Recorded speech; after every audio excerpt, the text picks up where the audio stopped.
شہید کے جسم سے خون کا قطرہ زمین پر گرتا نہیں ہے کہ اللہ اس کے لیے جنت میں مقام متعین کر دیتا ہے، اس کے جنتی ہونے کا اعلان کر دیا جاتا ہے۔ شہادت کا اتنا بڑا مرتبہ، ہم دعویٰ کریں سارے صحابہ شہید، مسئلہ سمجھو، ایک ہے شہادت کی صورت اور ایک ہے شہادت کی حقیقت، دونوں میں فرق۔ ایک ہے شہادت کی صورت اور ایک ہے شہادت کی حقیقت، دونوں میں فرق۔ شہادت کی صورت کیا ہے؟ اللہ کے راستے میں دین الہی کو بلند کرنے کے لیے خدا کا فرما بردار بندہ میدان عمل میں اترا، مقابلہ کرتے کرتے جانے جانا کو قربان کر دیا، جامع شہادت کو نوش کر لیا۔ یہ ہے شہادت کی صورت کو حاصل کرنے والا۔ اور شہادت کی حقیقت کیا ہے؟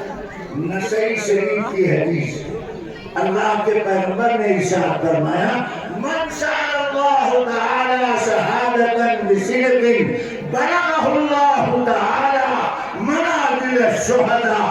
جس نے سچے دل سے شہادت کا سوال کیا تو اللہ اس کو شہداء کا مرتبہ عطا کرتے۔ اب آپ بتاؤ، صحابہ کرام میں کوئی ایسا صحابی، اس کا نام آپ بتا سکتے ہیں جس نے شہادت کی تمنا نہ کی، جس نے شہادت کے لیے دعا نہ مانگی؟ حضرت عمر کی دعا آج تک فضا میں معلق، پڑھنے والے پڑھ رہے ہیں، یاد کرنے والے یاد کیے ہوئے، اللہم انی اسألک شہادتا فی سبیلک ووفاتا فی بلد رسولک۔ عمر دعا مانگ رہا ہے، اللہ ہمیں شہادت کی موت عطا فرما۔ صحابہ کرام کی مقام رفعت کا تقاضا یہ ہے، ان کی صداقت اور حقانیت کا کہ ثبوت یہ ہے کہ ان میں سے ہر صحابی شہادت کی تمنا کرنے والا، شہادت کی دعا مانگنے والا۔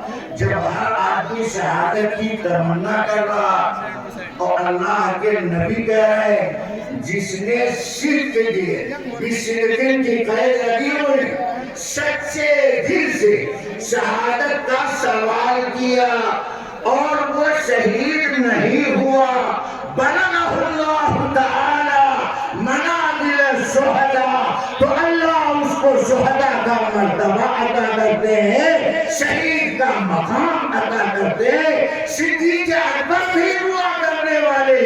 بات دراصل یہ ہے کہ ذہن میں یہ سوال جو پیدا ہوا، احد کے شہداء، بدر کے شہداء، کربلا کے شہداء، اس کا مطلب یہ ہے باقی صحابہ شہادت کی تمنا کرنے والے نہیں، ایسا معاملہ نہیں ہے، ہر صحابی شہادت کی تمنا کر رہا ہے۔ وہ صحابہ وہ ہیں جن کو شہادت کی صورت بھی ملی ہے اور شہادت کی حقیقت بھی، اور وہ صحابہ شہید ایسے جن کو شہادت کی صورت نہیں ملی، شہادت کی حقیقت ملی۔ اس کی دلیل کیا ہے؟ حدیث میں ایک واقعہ ذکر کیا گیا، دھیان سے سنیں۔ بعض لوگوں کو نبی کے خواب پر یقین نہیں آتا، جبکہ شریعت میں نبی کے خواب کو حجت مانا گیا۔ ولی کا خواب شریعت میں حجت نہیں، نبی کا خواب حجت۔ اللہ کے نبی کے زمانے میں دو آدمیوں نے ایمان قبول کیا، دونوں ایک ہی وقت ایمان قبول کرنے والے۔ ایمان قبول کرنے کے بعد دونوں نبی کی تعلیم پر عمل کرتے ہوئے دشمن کے مقابلے میں میدان عمل میں اترے۔ ایک آدمی نے شہادت پائی اور اس کا جو دوسرا ساتھی تھا وہ 1 سال زندہ رہا، 1 سال کے بعد اس کا انتقال ہوا۔ اب ایک صحابی نے خواب دیکھا، ان صحابی نے خواب یہ دیکھا کہ جو آدمی 1 سال کے بعد مرا ہے وہ جنت میں پہلے داخل ہوا ہے، شہید جنت میں بعد میں داخل ہوا۔ وہ صحابی کہتے ہیں مجھے بڑا تعجب ہوا، فَدَنَا رسول اللہ صلی اللہ علیہ وسلم، میں بھاگ کر کے نبی کے پاس پہنچا اور اپنے اس حق کو پیغمبر کے سامنے بیان کیا۔ اللہ کے رسول، بڑے تعجب کی بات ہے کہ جو 1 سال بعد مارا ہے وہ جنت میں پہلے داخل ہو رہا ہے اور شہید اس کے بعد جنت میں داخل ہو۔ اللہ کے نبی نے خواب سننے کے بعد فرمایا کیا اس نے نمازیں نہیں پڑھی؟ 1 سال کا اس نے روزہ نہیں رکھا؟ کہاں رکھا؟ تو اس کے پاس شہادت کی حقیقت بھی ہے اور یہ اضافی اعمال بھی ہے۔ اس شہید کے بعد شہادت کی صورت تو ہے مگر اضافی اعمال نہیں ہے، اس لیے وہ بعد میں جنت میں گئے، یہ پہلے جنت میں گئے۔ بات دراصل یہ ہے کہ ان لوگوں کے ذہن میں شکوک و شبہات پیدا ہوتے ہیں جماعت صحابہ کے سلسلے میں، جو جماعت صحابہ کو اپنے باپ دادا پر قیاس کرتے، جو جماعت صحابہ کو باپ دادا پر قیاس کرتے۔ یہ صاحب نے کہا صدیق اکبر نے 2 عمرہ کیا، 1 حج کیا، ہمارے دادا نے تو کئی حج کیا، کئی عمرہ کیا، ہمارا بچہ حافظ قرآن ہے،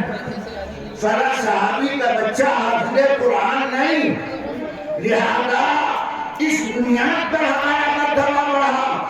یاد رکھو صحابہ کرام کا معاملہ، یہ جملہ پہلے مان لو، صحابہ کرام کا مسئلہ نبی کی صحبت کی برکت کا اثر، نبی کی صحبت کی برکت کا اثر ہے۔ نبی کی صحبت کی برکت کو گرفتار نہیں کیا جا سکتا اور نبی کی صحبت کی برکت کا